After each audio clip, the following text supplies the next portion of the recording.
Thanks for choosing this free Anfield Index podcast. If you'd prefer to listen to this or any of our other shows without adverts, then now's the time to check out Anfield Index Pro. With AI Pro, you can supercharge your entire listening experience. You'll not only get all of our podcasts without the ads, but you'll have them far faster with our Quick Publish feature available exclusively for subscribers. AI Pro also puts you in the heart of our sound studio, with an option to listen to many of our shows live and interact with the podcasters in real time as the shows are recording. Upgrading couldn't be easier. AI Pro is available on all popular podcast platforms, and we have our own apps for Apple and Android. Just head on over to AnfieldIndexPro.com and get started today. David! Gagan! How are you doing, buddy? We're back. It's a bit more of a feel-good around the place. Last pod, we couldn't be ourselves as much. We were a bit upset. We were a bit down. But, you know what? Things always turn around. And, here we are. Looking forward to a pre-season of... Wow, bloody hell, pre-season's like 3 weeks away, mate. It's crazy. It's not long at all, you know. But before we know it, we're talking about... what we're going to talk about now, really. We're going to be talking more and more about this. So... we've got almost a player joining. We had a player slip out of our hands, unfortunately. Fair enough. No problem. We talked about him enough, though, in the last month or two. But we've got Darwin, who is another transfer committee pick. From January. 6 months, only 6 months ago. Who looks like he's on the verge of joining. That's always nice, isn't it? When one that your scout comes through. Well, that's the thing. I think I saw Dan Kennett mention that the three we picked in January were Tchouaméni, Darwin, and Conrad Lamer. And Lamer has been loosely linked to us, though there's been nothing concrete, nothing from the likes of Paul Joyce. But obviously we know that we went very far down the road with Tchouaméni, and we thought we had that deal done.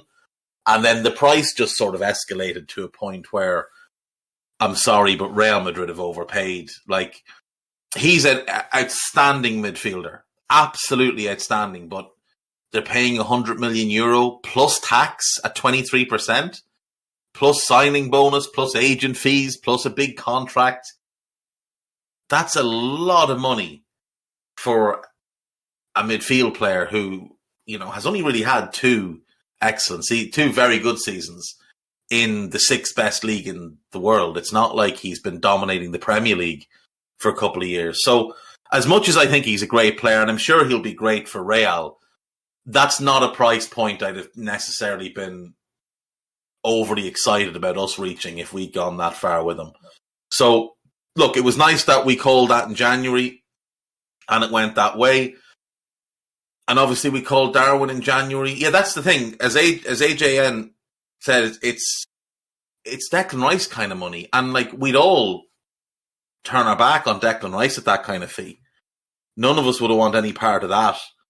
So, and like, Tchouaméni is better than Rice, but still, it's obnoxious type of fees. But yeah, the other one we called was Darwin. And that's €100 million as well, Dave. Yeah, but €100 million for a striker. Like a striker. The most valuable commodity in the game is goals. So you pay that for your strikers. And let's be fair, it's €100 million, including add-ons, that we 100%. Know are going to be win the Champions League, win the Premier League, things like that. Yeah, for sure. We'll score the first 50 goals or play 50 games. You know, it'll be one of those for sure. And I think Liverpool don't mind that. If he's available for us, like, you know, if he's playing regularly, he ends up playing 50 games over 2 years or whatever. And I would bet his wages will be lower than what Tchouaméni's would have been. Just saw this morning news coming through.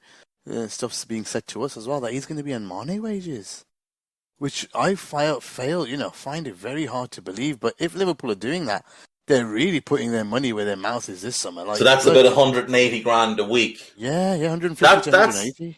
That's a little bit surprising. Me too. I thought he'd come in on about 120. Everybody's and saying then on the second contract he goes to 180, and then on the third he'd go beyond that. But look, if 180 grand is what it takes, that's what it takes. Let's not lose sight of the fact that that's less than half what City are going to pay Erling Haaland. Hey, he's on 500. So it's way less. It's about a third. It's about a third. And this is the thing, like, if we sign Darwin, and let's say we operate in pounds, so let's not go to euro. Yeah. So we're going to pay about 65 million for Darwin plus 15 million in add-ons, right? So that's 80 million. And then you're talking about 9 million a year at 180 grand a week by 5 years. There's 45 million. So that's 125 million. You're probably adding another 10 million for agent fees, another 5 for a signing bonus. So you're coming out at about 140 million, right? That's before you factor in any bonuses he'll make and whatever else. But let's just say it's 150 million to cover all bases. City are paying 65 million for Haaland, regardless, forget the 52 million fee. It's nonsense. That's just something Romano made up. They're paying the buyout. It's 65 million pounds. So they're paying 65 million pounds. They're paying 35 million to Raiola's company for agent fees. They're paying 20 million to Haaland's dad. They're paying another 20 million to Haaland himself. And then they're paying him, if it's 500 grand a week, that's 25 million a year by 5 years. That's 125 million. So you're already almost at double the cost for Haaland. And here's the real kicker. You're paying the Haaland money, as Guy says, in a lump. You're paying the signing bonuses, the agent fees, all of that in a lump for Haaland. So their initial outgoing is way more than ours. We'll likely pay about 20 million from this summer, 20 next summer, and so on and so forth. And Haaland's getting a buyout clause. And you know that's not going to be what he's actually worth. It's going to be 80, 85, maybe 90 million. Maybe even it pushes to 100 million. But it'll be well below what his actual value will be when it kicks in 2 years. So City might pay all this money and then lose him in 2 years and not get the money back. We'll have Darwin as long as we want because we won't include a buyout because we never do. And also, the really good thing that AJ just pointed out is, wouldn't you want to pay your most expensive signing at that level, so that his head's not turned in a year? Yeah. He knows he's on top wages. He knows he's not going anywhere. This is my future now. That's here. it. They've treated You're me well. the guy now. Yep. You're the guy at this club. You're the one that will lead this attack for the next 7, 8, 9 years, all going well. So, yeah, you have to put a marker down. And look, it's also putting the rest of Europe on notice that Liverpool are willing to pay a bit more in wages now. So perhaps certain other players that we may have interest in down the line will look at it and go, geez, I wouldn't mind 180 grand a week to go and play for Jurgen Klopp in that team. Yeah, maybe I could make 220 somewhere else, but am I going to win as much? Am I going to get the type of, remember, incentives that they also offer, the bonuses? Probably not. So I think the Darwin deal, look, it's a little bit higher than we would have liked to pay, I'd imagine. I'd say when we started down the road on Darwin, we probably thought 50, another 15 and add-on, 65 million. We're comfortable at that point. When the Tchouaméni deal slipped away the way it did, well, it means two things. Number one, we have to be a bit more aggressive on this one because, well, we don't want to miss out on both of our top targets for the summer.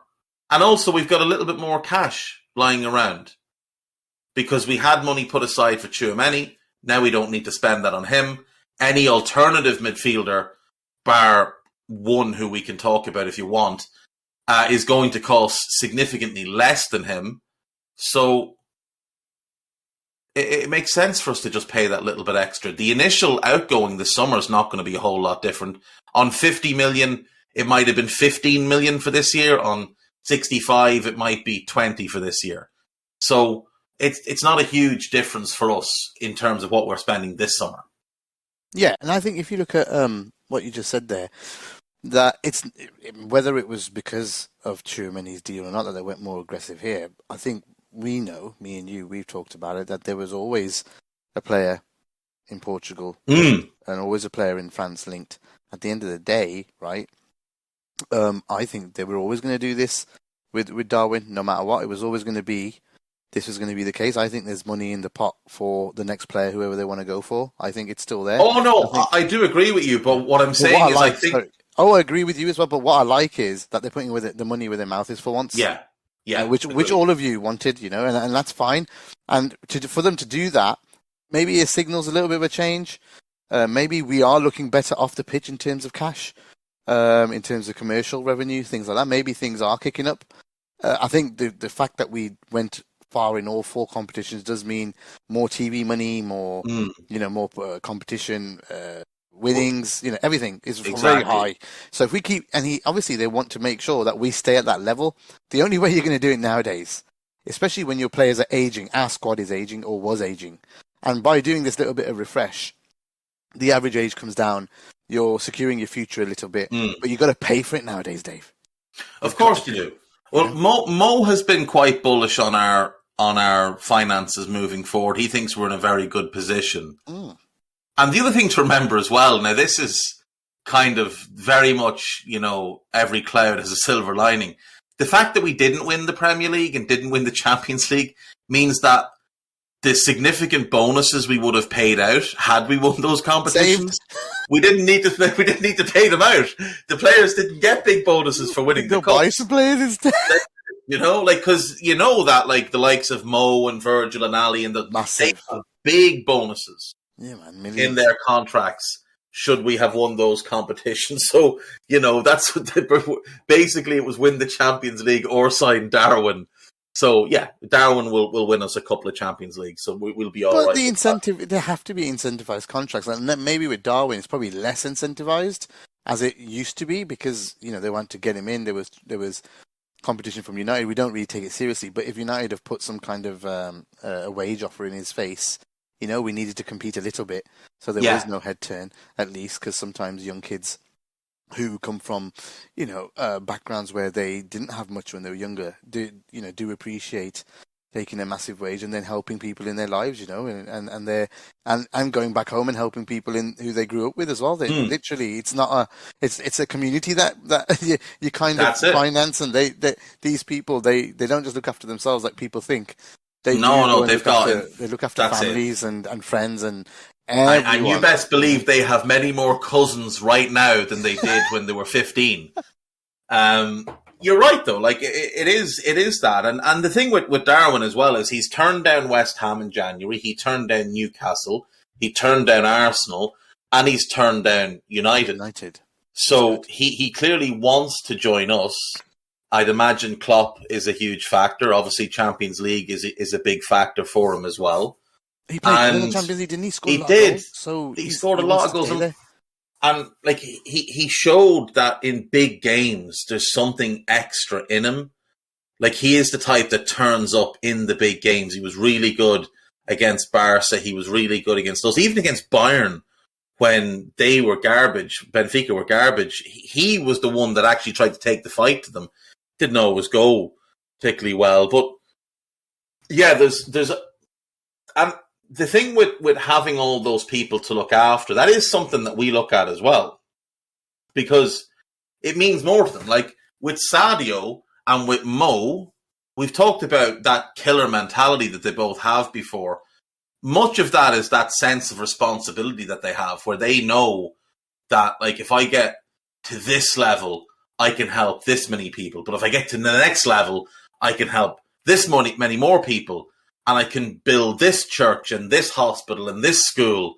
And if I do this, that's going to cover whatever it is they want to do. Like, we've all heard of the charity work Sadio does back in Senegal, of what Mo does back in Egypt, how much money they plough back into their old communities to modernize them, to build the best facilities for them, hospitals, schools, to educate more kids, to try and help them all elevate. Like, there's a line in a song by J. Cole, and I don't know why I know this because I'm not really a big rap aficionado, but I heard this song and it was interesting to me. And it was basically like, what's the point of me flying first class if my friends can't afford the flight? And that's basically what it is with with a lot of these guys that we have is that they want everybody to succeed. Their success is community success. Yeah. Like when we won the Champions League, there was an outbreak of celebration in Senegal, an outbreak of celebration in Egypt, because it matters to all of them. And they hold Mo and Mane up like icons, and Mo and Mane in return want to repay that. And I think Darwin's going to be the same. As NFI says, there's a great story about Darwin's brother giving up his football career to support Darwin in when he hurt his knee the first time at 16, to basically help him, rebuild, come back, and be even better. And I just think Darwin is going to be the type, like with Suarez that we saw before, where everything matters to him because he knows how much it means to the people that have gotten him to that point. Now, hopefully he doesn't have the Suarez biting gene, but, I don't think so. I always said to you at the time, though, the reason Suarez does things like that is because he cares too much. Yeah. Because the pressure... Yeah, exactly. And he puts too much pressure on himself. Whereas he went to Barca and he was the second fiddle to Messi, so he didn't have that kind of pressure. And what did he do? Well, he put together some of the best seasons any player's ever had in the history of the game. He was unbelievable there. Yeah, and he showed it the 2 years he was with us, that there was that ceiling that he could still go. Yeah. There was so much that he could still improve, and he is unbelievable when you look at what he did at Liverpool. Yeah. Like that 13-14 season remains the best season I've ever seen anyone have in English football. It's unbelievable. It was unbelievable. Considering what he had round him, it's unbelievable. And, with Suarez, he's a big proponent of Darwin. He's spoken glowingly about him a few times. Oh, my God. Like, this is one of the big things that I took. He was like, this is when he was 17. When he was 17 years old, Suarez went to Barca. And said, because he was at Barca at that point, he said, guys, you need to keep an eye on this kid. And I think you need to pick him up because he's literally fire. He's got everything. He's going to become something big. He wants to learn. He's got that hunger. I mean, basically just what he sounds like, that's a recipe for, that's just brilliant for Klopp. That's ideal recipe for Klopp because he wants someone who wants to learn.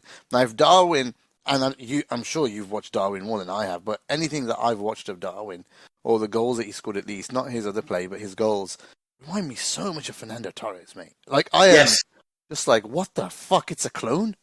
It's a carbon copy of Torres. And he doesn't have... gets into that'd be nuts. He doesn't have the kind of the grace of Nando. Like, Nando had this... There was just something, like, different about Nando. Like he was almost not of this planet. It was poetic with him. He just sort of floated across the ground. Yeah. Darwin is, like you said, the movement, the turn of pace, the way he carries the ball, it's very Nando. But there's a bustliness to him and a power and a drive to him that Nando didn't have that remind me of Diego Costa. Wow. And if you remember, do you remember when we first were linked with Costa years and years ago when Rodgers was still excited? We were really excited about him and Suarez together, but he was largely playing from the left for Atletico at the time. And it turned out he was just using us to get, his agent was using us to get a new contract and whatever. But that Torres-Diego Costa hybrid is what I see in Darwin. He's got really good parts of both of them. And I'm really excited by it, Gags. I really, really am. And here's one for you. Who was the last 22-year-old striker that Jurgen Klopp signed? Now, Darwin will turn 23, so this Lewandowski. How did that one work out? Wow. Do you know? Like, Lewandowski under Klopp's watch became one of the best strikers in the world, and look what he is now. Like, Klopp has a track record here of developing strikers. Now, the first season he had Lewandowski, he played him as a 10. He put him behind Lucas Barrios. And the reason he did that was to develop his all-round game. because a lot of the supposed weaknesses in Darwin's game are similar to what Lewandowski's weaknesses were. Link play, hold-up play, awareness, decision-making. And Klopp's answer to fixing that was, let's play him behind a striker. Now, I don't think he'll do that with Darwin, but he's shown he can develop these strikers in elite ways. And I fully expect him to turn Darwin Núñez into an absolute monster. Now, Dell has mentioned Aubameyang, and Aubameyang was 24 when he got himself. So no. And also, he didn't do well under Klopp. He did well under Tuchel Tommy afterwards, didn't he? He scored, under Klopp, he scored, no, he didn't play for Tuchel. He scored 30 goals, 36 goals, and 28 goals in his 3 seasons as Klopp's number 9. Oh, right. Then he signed, he left Bayern, Dortmund for Bayern the year before Klopp left. Because when he left, Klopp bought Aubameyang and Immobile. And unfortunately, Ciro Immobile can't play football outside of Italy. Put him in Italy and he'll score you 25 goals a season. In Spain and in Germany, he was a flop. But he went on to Bayern 25, 42, 43, 41, 40, 55, 48, 50. That's what Lewandowski's done. And if you ask him, he always talks about his time working under Klopp. Always talks about it. Yeah, so I just want to quickly touch on one negative that people have raised this morning in the Discord channels. By the way, Discord's absolutely unreal. So if you are a subscriber, you need to be in there. AnfieldIndex.com/Discord. A lot of things about his knee. Lots of people worried about it. So Simon Brundish spoke to the Benfica physio, actually. And he said that, the guy's a monster. He goes, there's nothing to be concerned about physically. For Darwin Núñez. He's a literal monster. And he was absolutely gutted because he's a United fan, the physio is. He's absolutely gutted that he's going to Liverpool. So that tells you everything about what you need to know about where Darwin is and whether you need to be worried about him or not. He is a physical specimen, apparently. And I, for one, am excited to... I just want him to get the Nando haircut now. Just remind me so much of Nando Region. Region when he joins... I spoke to Marty Loughran yesterday, and Marty was saying, when you do your ACL as young as Darwin did, there is a high probability of re-injury. But I spent last night trying to dig into as much as I could, whatever was out there in the public domain. He has had a couple of follow-up surgeries. And the most recent one was in the summer of 2021. So he was at Penarol in Uruguay. He goes to Almeria in the summer of 2019. And at that point, he was very loosely linked to us. So I started watching him to see what he was like. And he was just phenomenal with Almeria. Now, it's the second division in Spain, so you can't really take too much from it. It was quite obvious he wasn't ready for a move to a club like us. But he was very obviously a player suited to the Premier League. And one of the things I like to look at with players is when you're coming up, what clubs look at you? So this summer, obviously, he's exploded in Portugal. So all the top clubs have been linked. But who was linked before he exploded? Who were the clubs chasing him before he really took off? Now, Brentford and Brighton are two of the smartest clubs in England. Brentford tried to sign him in the January he was at Almeria. They were in the Championship. He was in the second division in Spain, and they tried to sign him then. After that season, Brighton went all in on him, and Brighton thought they had him. If Brentford and Brighton are targeting a player, it's usually a really good sign, because what the whole model of those two clubs is to buy, develop, and sell at big profits. So they clearly saw in Darwin back in 2019, 2020, that this is somebody who could be really, really special. So that for me is an absolute, tick of the box straight away. People will say, well, you only had one good season at Benfica. And that is true. First season, 14 and 44, not great. 6 goals and 29 in the league, not great. But he was dealing with knee pain all season long. And he skipped I think it was the Copa America, to have his knee fixed. And this season, playing without pain, look what he did. 34 goals in 41 games. 26 and 28 in the league. Do you know, that first season you can put down to an issue with his knee. But the season at Almeria, when he had no pain, and this season, phenomenal. Absolutely phenomenal. And he joins a Liverpool squad with uber attacking talent, which means there won't be as much pressure. Pressure and reliance is what I'm trying to look at. Is it'll be shared. It won't be you need to do 5,000 minutes, you need to do 4,000 minutes. No, it'll be 3,500, 3,000. You know, everybody gets shared enough time because you trust in Diogo, you trust in Diaz, you trust in Mo. You got Bobby there to. I think Bobby probably drops down the pecking order a lot now. Yeah, but you got him there to use. You've got Carvalho. You've got Kate Gordon will get some cup minutes. You've got Harvey will get some minutes. You know, there's a lot of players there to share the load. He doesn't have to. And the other thing as well is he's going to get easier goals at Liverpool. So if you look at the goals he scores literally all kinds of goals. There's no one way to pigeonhole him as, you know, he's a scorer of this type of goal. Like, remember with like Nando, there was a specific Nando type of goal that he would get. It was either the ball to him in the inside left channel, he'd skin the defender and he'd score, or the ball over the top. The Gerrard whip over the top from the angle, things like that. You look at Mane, there's Mane type of goals, there's Jota type of goals. With Darwin, he literally scores everything. He can put them in the top corner from 30 yards, or he can scuff them in off his shin from 3 yards. He can score a header, he can score volleys. His technique is outstanding. Remember the save Ali made from him at Anfield? It's an unbelievable shot. I know. Like, so, on the volley as well, man. The volley. So it's going to be fun. It's going to be fun. It's always fun to sign a striker, but it's fun that we haven't signed one like this. We haven't signed this type for a long time. It's always wing forwards, wide forwards. We haven't signed a striker under Klopp until now.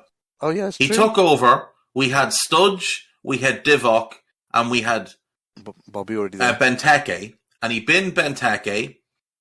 Studge obviously had the injuries. He converted Bobby. We also had Danny Ings, remember, at the time as well.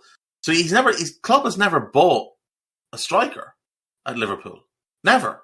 Gone for one now, proper, good and proper. And now he's properly decided it is time to go and get the striker. And his praise was glowing, you know, like after the game. It always can tell with Klopp when he goes a little bit over the top with something, that there's something else in there that he likes. Because he really liked the look of him. The other thing as well, on that same type of thing, is like, Virgil did that interview with Rio Ferdinand, and he was asked about the 5, toughest players to defend. And he just named Darwin. And he put him in the same category as Haaland. Yeah, he did. And if you look at their all-round games, I think Darwin, as an all-round player, has more about him than Erling Haaland does.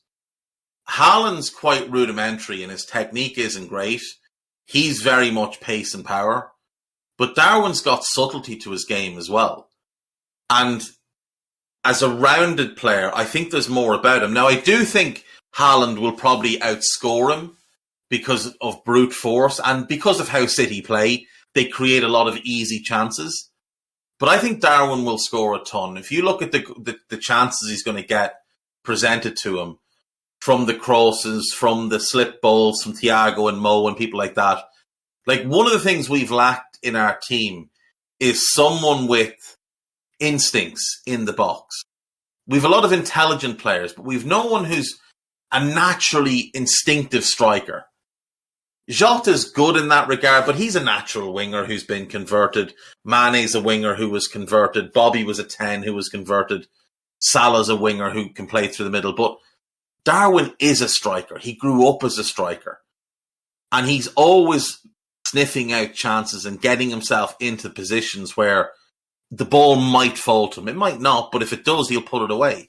And he gets a lot of goals just from instinctively knowing where to be, how to react, And that's something, like, we've left goals on the table over the last few years by not having that player. A lot of the goals Divock gets are those number 9 goals. Well, Darwin's a much better version of that. Much, much better. And I saw Brundish asking, what's the difference between Divock and Darwin? Simon, there is football outside of Liverpool. Please contact your television provider. Ask them to give you a channel, or ask your son to find you streams of Portuguese games. And please, I'm begging you, stop asking silly questions on social media. Just watch a game. Just stop just focusing on Liverpool and watch a game. Stop watching baseball, because no one cares about baseball till like September, October. You can watch it then. No one needs to be watching baseball any time other than September, October. Watch football. You won't have to ask silly questions. Right, we've done the Darwin stuff, so shall we move on to... Yes. I'm halfway through my time limit. Also, quick one on Harry Kane. Lots of links to him. Nothing credible, I don't think. Is there lots of links, or is there one link that's been repeated a few times? There's a couple. There's a couple separate links, actually. So, but one of them's our friend Indicator. So, but the point is, though, from what I've heard or know, is that this guy was, we did ask about Kane and Son, but it was way before, it was when they weren't going to get into Champions League, right? So, as soon as and that was an inquiry, would they be available if you don't get it, if you don't get the Champions League? No one knows what the answer to that question was, and also, they qualified, so it's moot point. They're not selling to us, no matter what anyone they're not selling to anybody. They're not selling to anybody. Look, the bottom line on Harry Kane is he is great. He is absolutely outstanding. He's one of the very, very, very best number 9s in world football. But he's 29 this summer. He has a history of injury issues. He's a noted dickhead. Yep. I don't think there's any possibility we would have signed him. I think we wanted Heung-min Son. And I think it's one of those, would you sell us Kane? No. Will you sell us Son type of things? Where you distract them with this hand and then take something out of the other hand. I think we wanted Son. Because Son fits how we play. Son's personality fits with us. And I don't think the price would have been as obnoxious with Son. Even though he's a year older than Kane, I still think Son made a lot more sense. Like, look, Kane's great. Absolutely great. But 29, England captain. Like, that adds to his price tag, whether it should or not. It does. Last summer, they wanted 150 million for Kane. That wasn't going to come down by much. Look at how he behaved last summer. He did the interview with Neville. He went on strike. And then he didn't bother his arse playing well until January. If they'd missed top 4 this season, it would have been mostly his fault. Yeah. They got top 4 in spite of him, not because of him. Fella didn't turn up till January. And even after that, he had a bunch of games where he was garbage. Go and watch him in the Burnley game. He was absolutely shocking. The Brighton game, absolutely shocking. Whereas Son busts his ass from August onwards, and yet Kane is the conquering hero. But so you get that. We know he's a dirty bastard on the pitch as well. We've seen the things he's done. I'm not sure how welcome he would have been at Liverpool. No, I don't think he would have. I don't think there was a lot of Liverpool fans against it. People that, appreciate the player wanted it to happen, but people that know just doesn't fit us as a club. There's also been rumours since the injury happened, that it was him that caused Joe Gomez's knee injury. Wow. So, I mean, who knows? We know he set out to try and break Andy Robertson in half.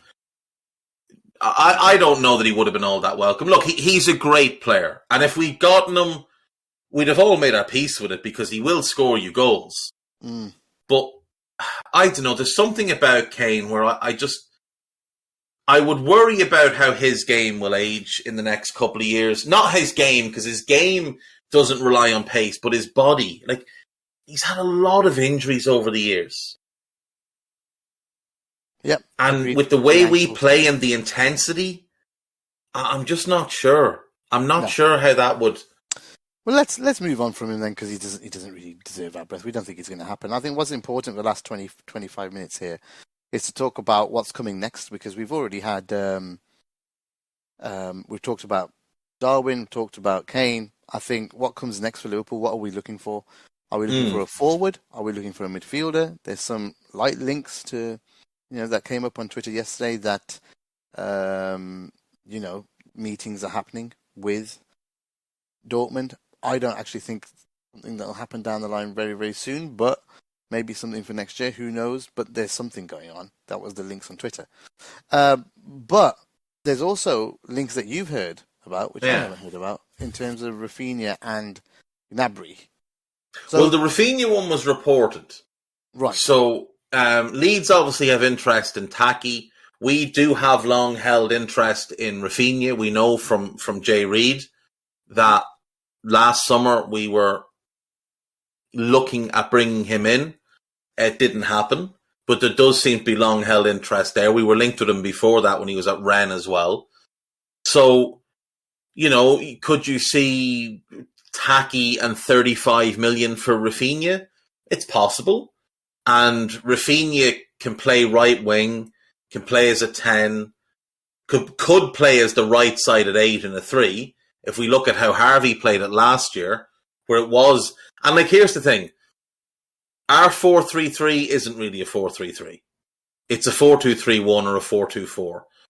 Because when Naby plays as the right side at 8, he plays as a 10.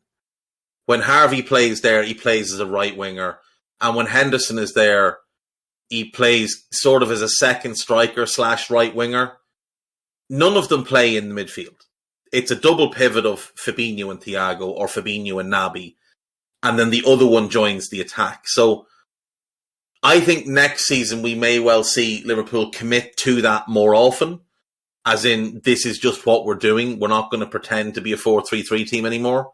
We're going to be 4-2-3-1, or we're going to be 4-4-2, whatever. Rafinha can play right wing. If Rafinha was right wing with Diaz left wing, you could move Mo central. And a Mo-Darwin partnership up front could be fairly spectacular. So that's one option.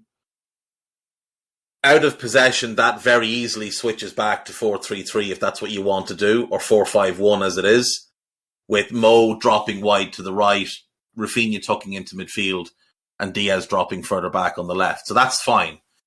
The other name is Serge Gnabry. Now, this comes from the fact that we are negotiating with Bayern and that his name has been brought up. I can't say why I know this, but I do know this, that his name has been brought up in conversations. Whether it goes anywhere or not, who knows? It might just be that we've asked or they've offered, but his name has come up. So you bring him in, he plays right wing, he can also play left wing, he could also play through the front, through the middle. So what you could get in Gnabry is a player who in the short term plays right wing in a 4-4-2, 4-2-4. But if Salah were to leave in the summer on a free, well, you've got a ready-made replacement. Because Gnabry's finishing is off the charts good. His ability to find corners and strike a ball absolutely pure is phenomenal. So he could play in that kind of secondary striker role just off Darwin if Mo were to leave in the summer, in next summer, obviously. So there's those two options if Klopp wants to go that way. There's the Jude option that you've mentioned. Now, I think if you buy Jude right now, he's probably a 10 in a 4-2-3-1. So you leave Salah right, Diaz left. You probably don't get the best out of Salah, right side of a 4-2-3-1, but he'll still be a very productive player. But Jude behind Darwin gives us real sort of Stevie G behind Torres vibes. Like a 2.0 version. Darwin can obviously, or Jude can obviously play on the right of a 3 if need be, but that comes in time. He needs to develop parts of his game. And the other option then is we sign someone else who's either, a right-sided 8, an attack-minded player who can play as a 10. So a Dominic Szoboszlai, a Sergei Milinkovic-Savic. I saw someone mention Concalves from Sporting there earlier on. He'd be a really good fit. He's another goal scorer who come in. He could play right side of a 4-4-2, right side of a midfield 3. He can play as a 10, can play just off a striker. Brings goals, brings creativity and good movement. There's a lot of really exciting possibilities for us here. No, Fabian Ruiz is not an option because he's just means more of the 4-3-3 stuff, which clearly is not the plan. My thinking is if we gotten Tchouaméni, I think Thiago was going to play as a 10. I think he was going to play Tchouaméni and Fab as a 2. And either Fab as a 10, or either Thiago as a 10, or Thiago sort of on the right of a midfield 4, but playing really narrow. So I brought this up to match it yesterday. Do you remember Atletico Madrid a few years back when they had Costa and Griezmann up front? And they played with one out-and-out winger, normally Yannick Carrasco. So this would be Salah as Griezmann, Nunez as Costa, Diaz as Carrasco. Koke played right side of the midfield, but he played really tucked in and really narrow. That would be Thiago as the playmaker. And then he went with a double pivot in midfield of Partey and Saul or whoever was there at the time. And that would be your Fabinho and your Tchouaméni. So I think that might have been the plan. And then bring in Jude next summer to replace Thiago. And all of a sudden you're set with Jude and Diaz sort of as your wide midfielders, but one of them real narrow and breaking into the box.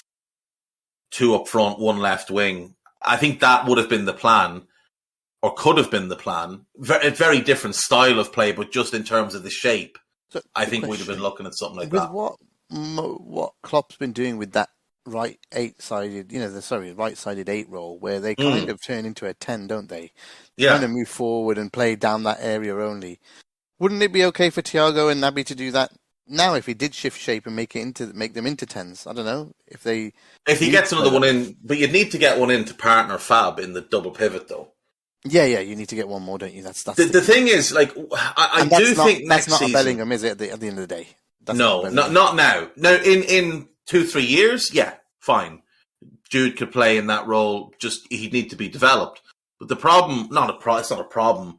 What Dortmund have done with Jude is very similar to what we did with Stevie early on, where they really took the reins off him and let him be more of an attacking player than a midfielder. Whereas Klopp has done the opposite with Curtis Jones and really kind of put restraints on him. They've really emboldened Jude to go and develop as basically a number 10. Now, he can obviously play right side of a midfield 3. So you could go, if he wanted to just stick 4-3-3, you go Jude, Fab, Thiago, and just give Jude that freedom to get forward. But I think you'd nearly be better off starting Jude as an out-and-out 10 and playing him there. Because Fab and Thiago can work as a double pivot. They'll control most games. There'll be some games where maybe we need a little bit more aggression in there. So maybe you leave out one of the forward players and you put in another midfielder for more control. But I think Jude is so enticing. Playing Jude behind Darwin with Salah one side and Diaz the other. And then, if Salah were to leave next summer, I think we all would agree that Bukayo Saka is the likely one that we'll target to try and replace him. That just makes a lot of sense. And then you go Saka, Jude, and Diaz behind Darwin. The 4-2-3-1 is what Klopp cut his teeth with. It's what he made his money with at Dortmund and at Mainz. So it makes sense for him to revert to that now. Remember, he never really wanted to play 4-3-3.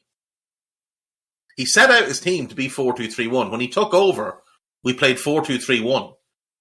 Yeah. And it was only really the injury to Sturridge that forced his hand and meant that we went to 4-3-3. Because when he bought Sadio to play right wing, Bobby was the 10, and Coutinho was the left winger. And Studge was to be the 9, and then Studge couldn't stay fit. We didn't have anyone else, so he brought in another midfielder. He played Henderson Chan and Ginny, or Henderson Milner and Ginny, or Milner, Chan, and Ginny, whichever three were available to him. But his initial plan was a two-man midfield, a line of three, and then Studge up front. Studge just couldn't stay fit. So, just say we went for a forward then.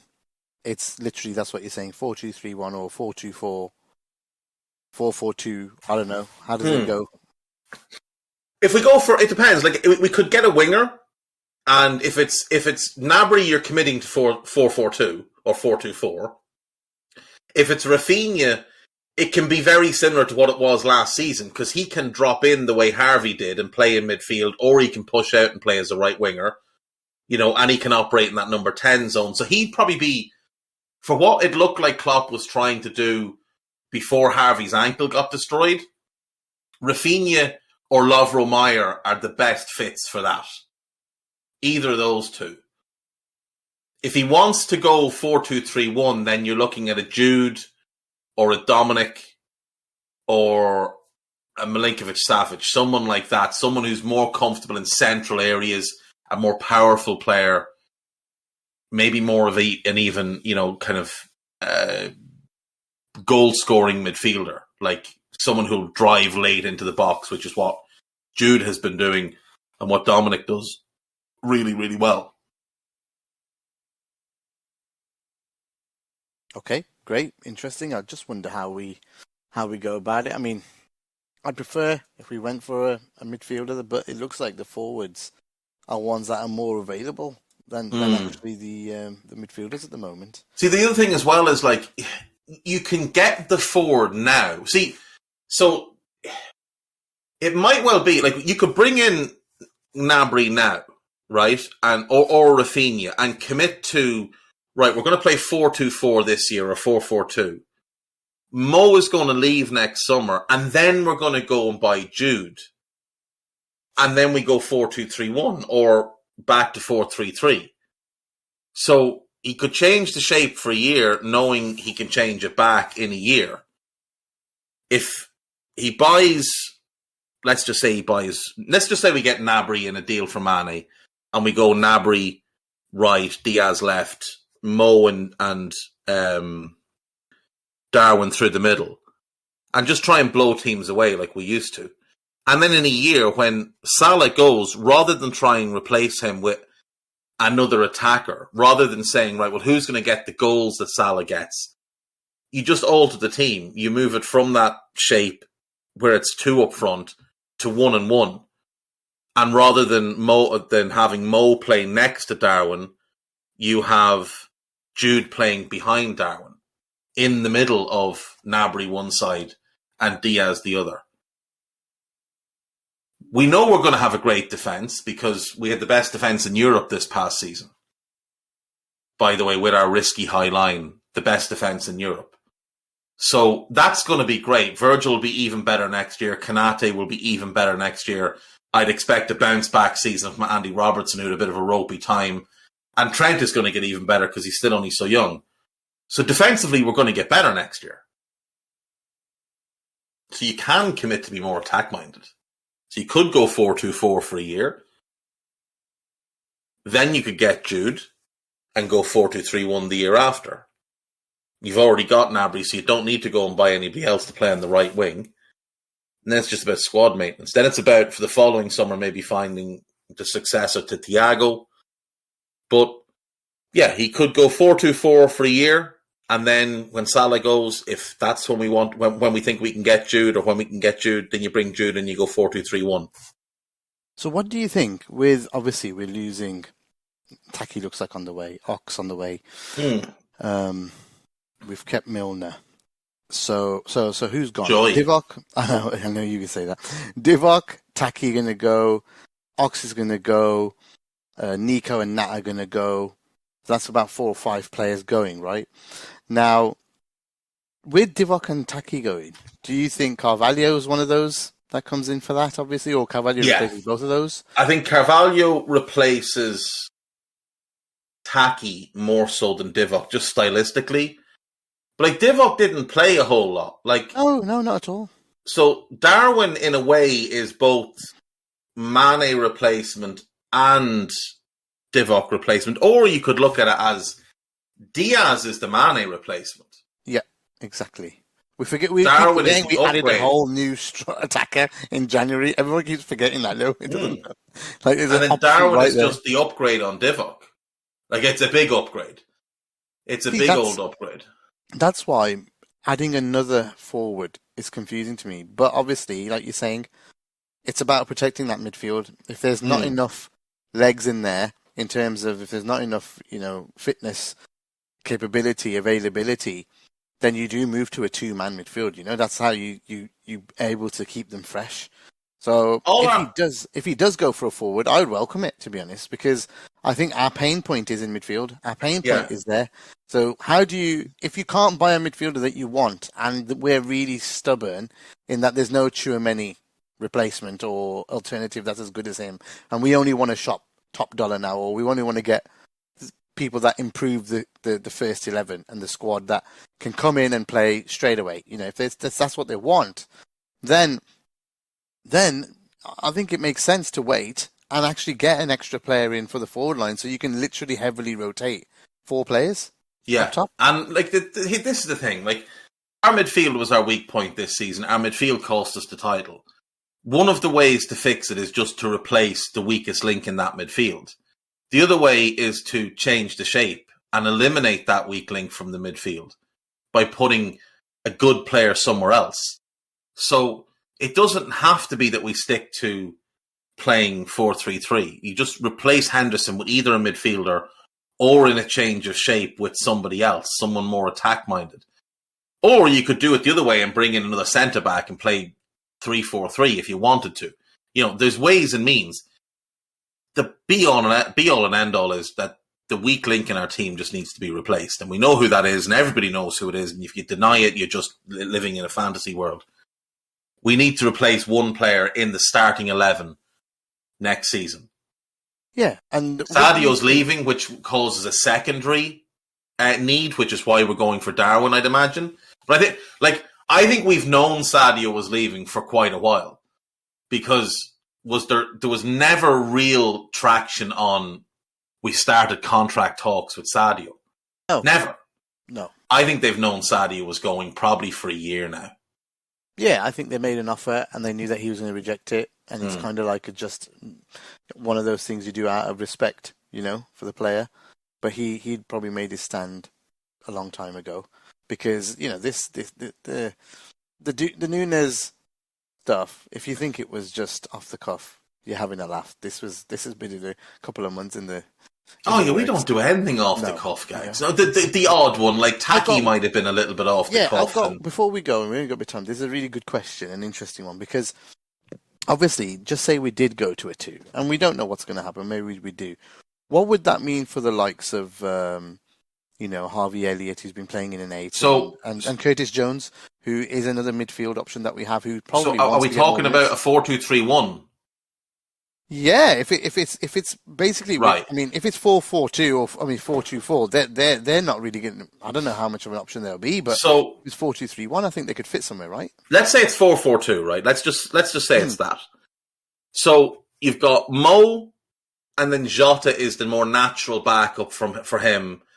You've got Darwin and you've got Bobby as the backup. Now, I'm not talking about stylistically. I'm talking about just in terms of sort of a big one and a little one. There, you're Mo and Darwin with Jota and Bobby as the backup. So that's that spot filled. Diaz will be the left winger, and Carvalho will be the depth piece behind him. Whoever comes in on the right wing, be it Gnabry or be it Rafinha, Harvey is then the backup to him.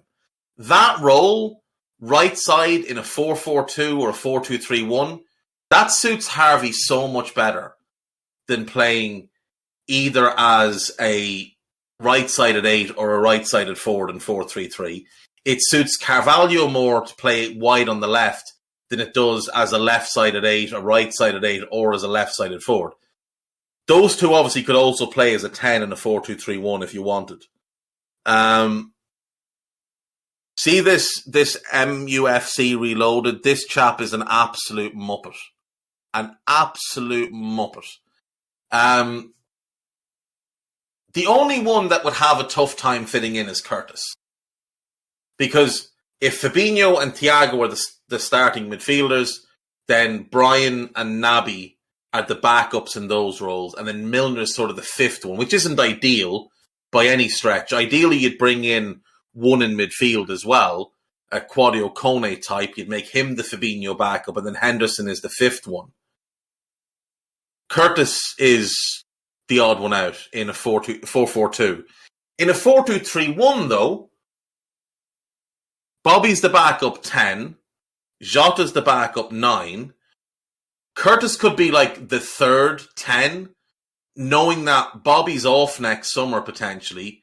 Curtis fills that role then. He's just the backup 10 behind Jude Bellingham or whoever. And again, Harvey's right, Carvalho's left, Brian and Naby, or Kone and Naby with Brian as the fifth one. So,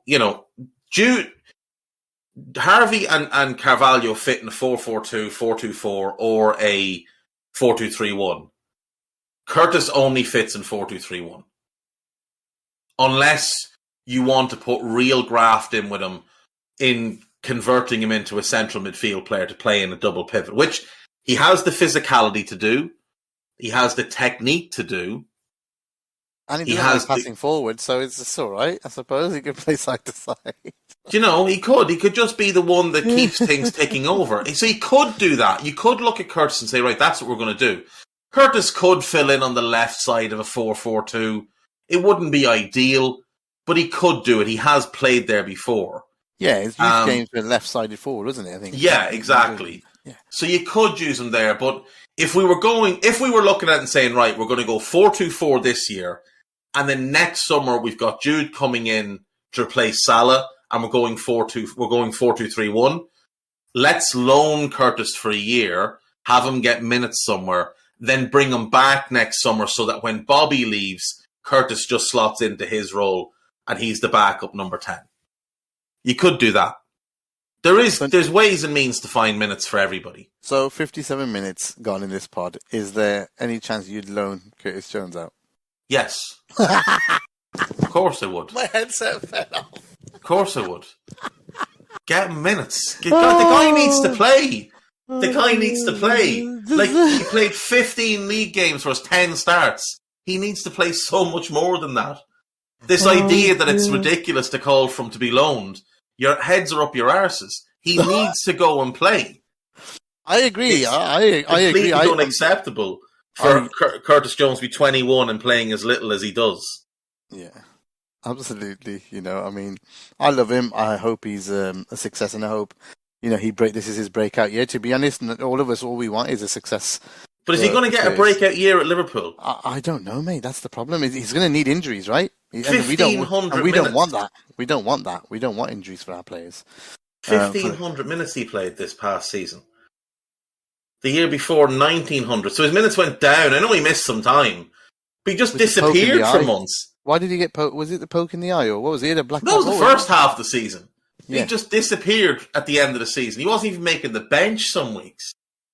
Yeah, we prioritised Naby, Thiago, and we managed the time, and we managed, the new software. We prioritised James Milner, guys. Milner, who can't play, has had 4 good games in 3 years, was getting on the bench ahead of Curtis Jones. I'm sorry, but when really promising young players that can be a big part of our future are losing minutes to a fella that has never been all that good anyway, there's just... Intangibles only go so far. I'm sorry, they do. Intangibles only go so far. JC just saying he started against City at home, Curtis. And he started because of injuries. And he was garbage as well, by the way. Get the fuck. I'm just poking the bear there, but anyway, it was very enjoyable. You know what? I wished him the best. I think it's going to be hard. Oh my god! Set up Salah's goal. The ball bounced off his shins. Will you behave yourself? How can you set up Salah's goal? Salah beat 8 defenders. Curtis Jones standing there having a cigarette. Yeah, I did that.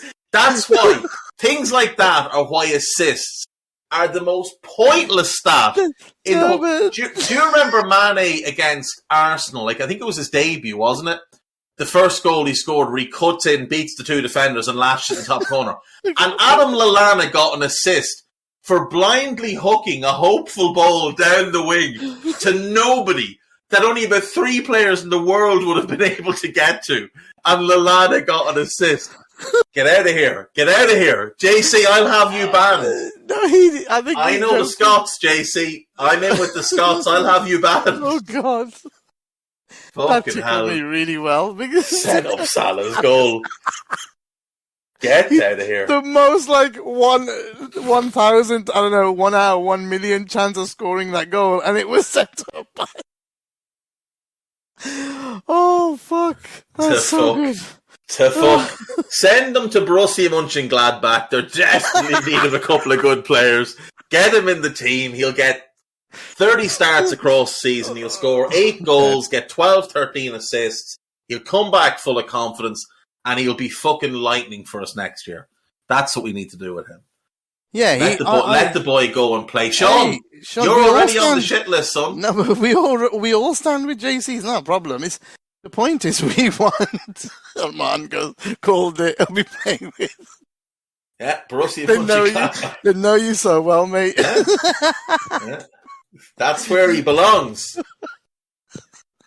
Oh dear. Okay, there's a bit of fun at the end there because we're just basically a 2-year loan. I've said that as well, so yeah, absolutely.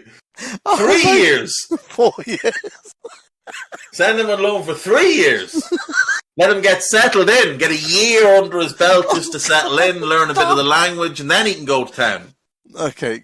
And then we get him back at 24 and he's ready to go. Messing about. It's just a bit of a laugh at the end of the pod. Look, Curtis, I hope somehow finds a way, because if he's not loaned out, I hope he finds a way to get in the team and then make something of himself. But something needs to change. The important and the serious conversation, Dave, is something needs to change from him to become that. The problem is he doesn't get a run of games. It's in and out. It's hard for a kid to get, any kind of momentum during a run. All those things are against him. If you be honest and objective about it, all of those things are against him. Anyone that gets a good run of games, all of a sudden they're playing well, they're confident. He's not ever had that chance. No. And it's very hard for him to get it with who he's competing with in the squad. So, yeah, it's a really tough conundrum for him. But the thing for him is, you wouldn't mind if he was getting left out in favour of better players. But he's not. Inferior players are getting minutes ahead of him. That's where he's got to be frustrated. Do you know? He can't be happy sitting in the stands looking down at James Milner going to come on and run really slowly for 8 minutes, do nothing other than kick somebody up in the air. Curtis could do that. If that's what you want, Curtis can do that. If you want someone to go on and volley someone into the stands, Curtis can do that. Apologies if he tries to do more. But I think he's got everything to be a quality footballer at Liverpool. He's got all the ability in the world. I've got no doubts about Curtis. And he's got the desire to do it. He loves the club. As Ali says, look what Harvey Sloan did for him. Very good kid as well. No problems behind the scenes apparently. No. Really good lad. Yeah, everything's worked for him, but how do we get him to break out with all that? It's just hard. You don't. You send him on loan. He has to get minutes. He has to get games. Mm. And the best way for him to do that is to put him on loan. Find a good club with a manager Klopp trusts, ideally someone from the Klopp coaching tree, and send him there. Get him with somebody Klopp will trust. Send him to Young Boys if need be. No, he got sacked. Stevie. Never mind. Send him to Stevie. Stevie will treat him well. Scousers. He won't get in the team at Villa. True. Yeah, they've got Coutinho and Buendia. He's got to go somewhere where he's going to get in the team. Yes, true. Good point. So if you look at the Premier League, there's not... The issue is, again, a lot of Premier League clubs will be hesitant to develop a player who they're not going to get to keep. So unless you do a 2-year loan, it's not really worth their while. But if you're going to send him to a Premier League club, Forest could be an option because he'd play as a as a 10 for Steve Cooper, because Zinkernagel, it seems like, isn't going to be bought permanently, and they're going to need someone in that role. Curtis could play there. I wouldn't send him to Scotty Two Coats because he's Scotty Two Coats. Fulham need a new number 10 because we've just stolen Carvalho off them. He could go there. Let's see, who else is there? Leeds have just bought Brandon Aronson, so they won't need him. Or Brendan Aronson. He's not going to go to the Ev. He's not. Southampton could be interesting in the line of two behind the strikers. Saints could be an option. We know Klopp trusts Hasenhüttl. Yeah. Brentford don't play. Brentford, if Ericsson left, Brentford could be an option. They would want someone creative. They would want someone that is inventive. That could be Curtis. Brighton have a load of players in that type of position. Villa have a bunch in that position. Wolves don't really play with a 10. And I don't want him playing in a Bruno Lage midfield too. Leicester, you wouldn't trust Rodgers with a fucking gate, never mind a player. West Ham as a 10, he'd be a great fit, but they have better players already. So you've got Brentford, Forest or Fulham in the Premier League. But there's a whole clatter of clubs in the Bundesliga, a whole clatter of clubs in the French league. There's a few clubs in Portugal that could use him. Call up Benfica and say, look, do you want Curtis Jones for a year? You play with a 10, he's really good. You know? There's loads of options as where you could send him, where he'd start. Look, yes, he would start for Everton without question. He would start for Everton. But are we really going to loan a player to Frank Lampard? No way. Like, let's be honest, he's the worst manager in the league. I wouldn't trust him to tie my shoelaces, let alone develop a player that I might want to use in the future. There's got to be a club out there that Kloppo trusts the guy in charge, that plays a similar style to us. There's got to be someone out there. Like, he's such a talented player, but he's a little bit positionless at the minute because of the way he's been developed. It's not a bad thing, but he's ideal for someone to take in and say, right, we're going to make him into this. This is what Liverpool want. We're going to use him in that way. And I say Gladbach because Gladbach makes sense to me. Yeah. Gladbach is a club in need of players without a whole lot of money. And maybe we could do a Kone for Curtis on loan for 2 years plus cash type of deal. And then, as I say, you bring Curtis back when you go to the 4-2-3-1 and Bobby is away off the books, which will either be next summer or maybe the summer after if we do a 1-year extension with him. Okay, that's a good spot to end it. I think you gave all your options there. We had a bit of fun as well in the middle. I think Lubo's probably going to be spitting shit at the end of listening to that. But Lubo. Lubo! Ha! Lubo! Ha-ha! Now that I fucking remember. Lubo, you lost a bet to me, son. You made a bet with me that Curtis would get a certain amount of starts across the course of the season, and he didn't even sniff the number. So me and you will be having a conversation soon, Lubo, and your forfeit will be in the extreme. So you just keep yourself in line now. Right, okay, Dave, thank you so much. That's everything this week. We're hoping we'll be back for maybe an impromptu one here or there once Nunez is signed and sealed and delivered. There will be more pods as well, reaching out to people, hopefully, once that's done.